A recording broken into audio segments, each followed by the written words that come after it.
Hello, and welcome to the second edition of our State House Report. I'm Megan Dollar, Legislative Advocacy Manager for the Colorado Municipal League. The legislature reconvened on February 16th of this past week, and in order to finally complete the 2021 legislative session after taking nearly a month off in order for the legislature to prepare for COVID protocols. On that day, which is a pretty unique thing, they presented a number of bills that were introduced, numbering in over 200 in one day. So we will have definitely a packed State House report and video for you this week. As always, if you have any questions on any of the bills that any of the lobbyists talk about today, please feel free to contact us at our emails. And if you don't know which lobbyist to contact me at or to contact, please email me at mdollar, D-O-L-L-A-R, at cml.org. So I'll go ahead and kick things off and get started with my bills. The first one I want to talk about is House Bill 1117, which dropped on the first day. This is CML initiated legislation that will finally clear the air around the law when it comes to a local government using their land use authority to require affordable housing in new developments. This is an extremely important piece of legislation for CML, as our members are seeing the effects of the affordable housing crisis in our communities, and we are seeking a tool for our members to help address it. This tool is one of many that the legislature is going to be taking up this session, and housing is going to be a really important conversation as we go through, and we really appreciate our piece of legislation being a part of that conversation as we go through this legislative process. The next couple of bills I want to talk about are in the realm of criminal justice. The first one is Senate Bill 31, which also dropped on the first day. This one has to do with the local government response to protests. Currently, right now, as introduced, the bill is extremely broad and would prohibit police from dispersing a demonstration or a protest unless a significant number or percentage of persons acting in concert pose an imminent threat of using force or violence to cause personal injury or significant property damage. For us, this is, for the Municipal League, we see this as quite overreaching and would surpass some current municipal ordinance laws. The way we read it is that individuals involved in a demonstration could break a number of those laws without the local government having any ability to disperse that demonstration. We are in an oppose unless amended position. However, we have had good conversations with the sponsor in concert with law enforcement, and we are hoping that there is a path to greatly improve the bill to protect certainly free speech while allowing law enforcement and localities to make sure that we can guard for public safety as well. So more to come on that. The next bill I want to talk about is Senate Bill 62, which is called the Jail Depopulation Bill. The bill makes a number of changes in the way the arrests are done, and specifically does away with arrest and replaces with summons, a mandatory summons, for municipal ordinance violations, misdemeanors, and some felonies. It prevents an arrest of an individual unless the crime has a statutorily mandated arrest or is part of the Victims' Rights Act. Additionally, the bill prohibits the use of monetary bond for an individual that has been held for a municipal ordinance unless that individual has failed to appear in court 3 times.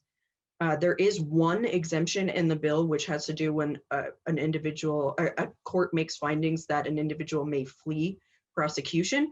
We would like to see some other language around intentionally obstructing the system as well.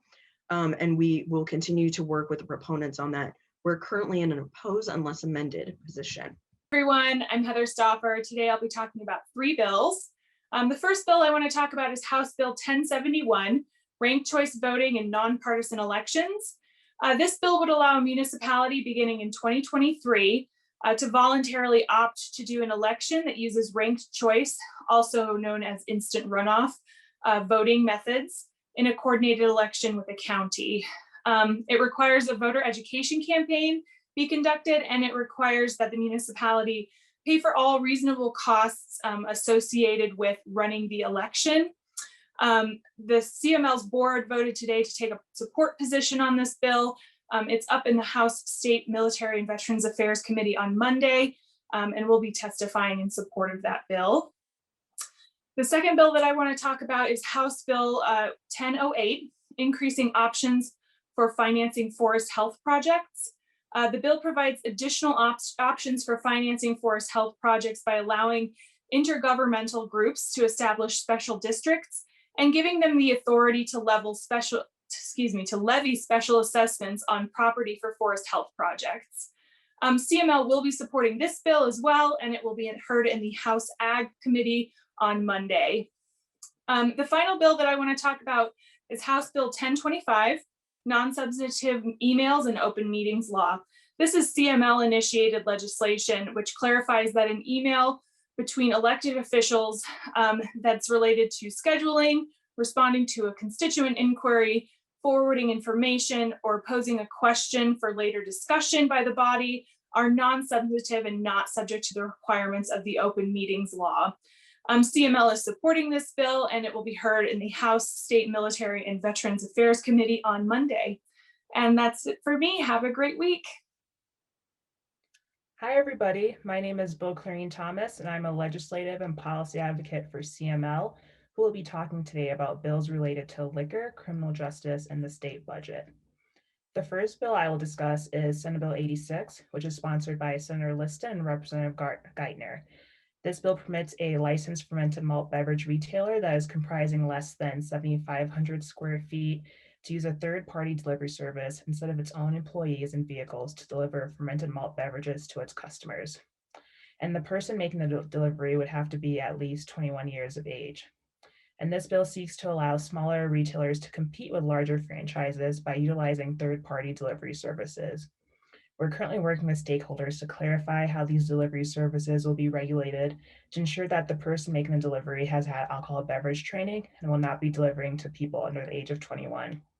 And CML will advocate for these delivery services to get a special municipal delivery permit that may be revoked if the delivery company has problems adhering to current standards and regulations. The Policy Committee and Board have affirmed an opposed unless amended position on this bill. Another liquor bill I would like to highlight is Senate Bill 82, which is Senator Priola's bill. For background, under current law, only a limited winery or a wine manufacturer may obtain a permit to hold up to 9 wine festivals in a year with wine tastings and sales. And wineries are required to obtain a special events license with the municipality to serve on premise and a festival license with the state to have off-permit sales. Municipalities are not consulted when the state approves this license. They are only notified. This bill extends this privilege to other liquor licensees, including liquor stores, bars, and restaurants. And CML will advocate that these liquor licensees obtain a newly created municipal permit in order to increase municipal regulation of these festivals.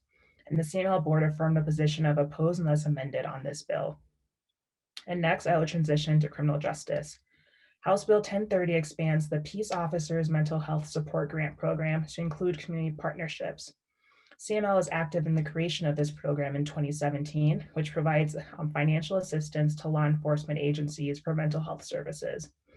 This bill expands the potential recipients in this grant program to add all law enforcement agencies, peace officer organizations, and public safety agencies. It also encourages agencies that apply for this grant to do so in collaboration with their community mental health centers and community-based service providers in their area. And CML is supportive of this bill because it could improve community policing efforts and support peace officers' mental health. And lastly, I will review a joint budget committee budget item to add $16.9 million to state cash funds by expanding lottery game offerings statewide to include monitor games. And this proposal would allow bars, restaurants, and other entities statewide to offer instant win drawings on video monitors. The request would generate an estimated additional $7.2 million for lottery beneficiaries. And though revenue go towards parks and open space statewide, CML is aware of concerns of how this request would negatively impact the local economies of gaming towns through the expansion of these monitor games. Additionally, local governments would not have a say in if these games are in their jurisdiction. And because of this, CML has taken an opposed position on this request. And that concludes my updates for the week. Please let me know if you have any questions on any of the bills I discussed. Thank you. Hi, everyone. My name is Megan McKillop, and I'm a legislative and policy advocate here with CML. I'm going to touch on a few bills that have been announced this week and give some other updates on some important issues that CML is following. First off, we saw two broadband bills introduced this week, House Bill 21-1109 and Senate Bills 2160. These two bills would change the composition of the Broadband Deployment Board and would help to increase access of broadband for critically unserved areas. CML is watching those bills very closely and supporting both of them. Senate Bill 60 we're supporting if it's amended. I also want to touch on the bill regarding plastics prohibitions throughout the state. CML is closely monitoring this bill. The bill would ban plastic bags and styrofoam statewide and also provide local government authority to regulate plastics in any way they see fit. And lastly, I want to provide a quick update on transportation. As many of you have seen, there is going to be a transportation bill released in the coming weeks of session, and CML is monitoring this very closely. There's currently no draft of the bill, but we are working to ensure that there is a statewide solution that provides equity among all of our cities and towns and localities. If you have any questions, feel free to contact me.